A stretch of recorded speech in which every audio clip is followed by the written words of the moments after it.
And what's going on? You know who it is. You know what it is. All right, you guys, peep game.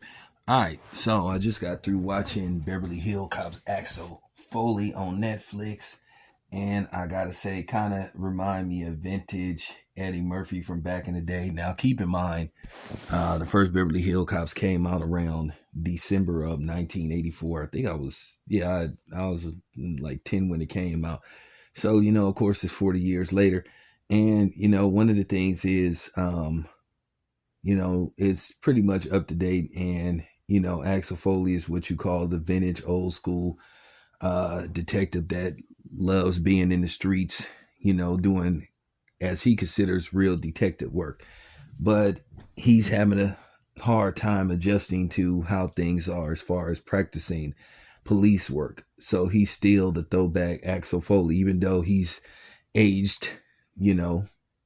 But with that being said, basically a situation happens where basically his daughter is in danger, and basically he finds himself having to go back to Beverly Hills, a place that he's very familiar with. And when he makes it to Beverly Hills, of course, he gets in contact with old friends, of course, Rosewood and Taggart. Taggart is now the chief of police, even though I guess he came out of retirement and became the chief of police of Beverly Hills. And, Rosewood sort of like uh, became a private investigator.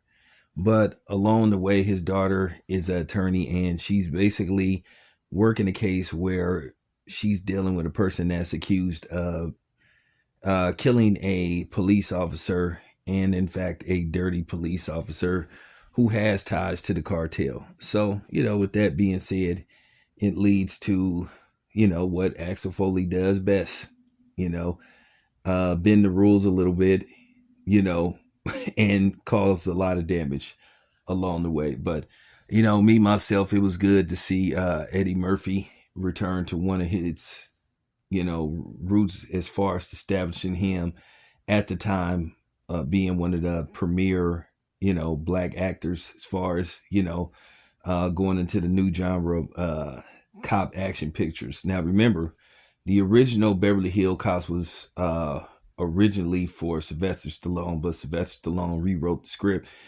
and they didn't like it because he wanted it to be more of a serious action picture. So, he walked away from the project, and then that's how it landed in Eddie Murphy's hands. But nevertheless, it was good to see Eddie Murphy back in stride again. So I recommend the movie. I like it. One thing I keep forgetting about Eddie Murphy is what a great actor Eddie Murphy is. You kind of want to disregard Beverly Hill Cops 3, but nevertheless, I like it. Great movie. I will say this much: the movie runs about almost 2 hours. That includes the end credits.